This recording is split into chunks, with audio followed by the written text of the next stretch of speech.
Hello बच्चों। यहां लिखा हुआ है river is flowing from west to east with a speed 5 metre per minute. चलिए मैं डायग्राम बना देता हूं पहले। मैं यहाँ पहले नॉर्थ साउथ ईस्ट वेस्ट बना देता हूं। This one is north south east and west. Clear है।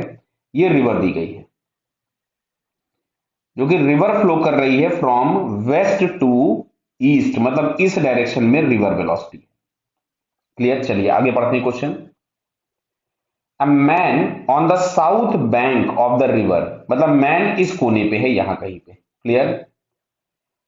Capable of swimming at 10 metre per minute in still water, मतलब ये जो velocity, this is the actual velocity of the man, wants to swim across the river in the shortest time। Clear है। Find its direction. Shortest time में अगर person जाना चाहता है तो पर्सन अपने हेड को हमेशा टुवर्ड्स अपोजिट बैंक रखेगा, मतलब इधर जाना चाहेगा ये मैन, और इसको रिवर किस डायरेक्शन में खींचेगी। तो इसका जो रिजल्टेंट मोशन होगा, अगर आप रिजल्टेंट मोशन देखेगा तो इसका रिजल्टेंट मोशन कुछ ऐसा होगा। क्लियर। तो क्वेश्चन में यही पूछा हुआ है कि किस डायरेक्शन में वो मूव करता हुआ दिखाई देगा। क्लियर।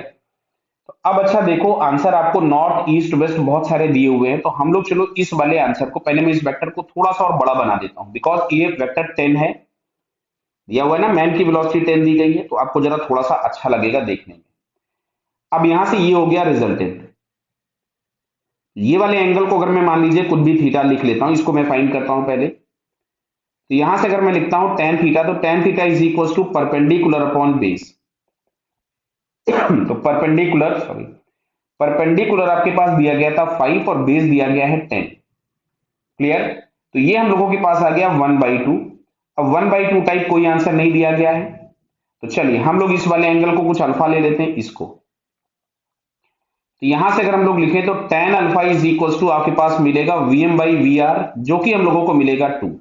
मतलब यहां से अल्फा इज इक्वल टू आपके पास आएगा tan इनवर्स ऑफ 2। अब एंगल की बात करो, देखो एंगल, तो ये वाला जो एंगल आपके पास अल्फा बन रहा है, ये अल्फा एंगल बन रहा है कहां से? ईस्ट से बन रहा है नॉर्थ की तरफ, बराबर है। तो हम इसको लिखते हैं नॉर्थ ऑफ ईस्ट। तो tan inverse of 2 north of east. समझ में आ रही बात ये? अगर नॉर्थ ऑफ ईस्ट लिखा है मतलब angle is from east. East of north लिखा means angle is from north, तो ईस्ट के साथ एंगल बन रहा है tan इनवर्स ऑफ 2, नॉर्थ के साथ एंगल बन रहा था tan इनवर्स ऑफ 1/2। क्लियर है। तो tan inverse of 2 north of east, तो यहां पे सेकंड वाला आंसर हमारे पास करेक्ट हो गया। क्लियर बेटा। All the best.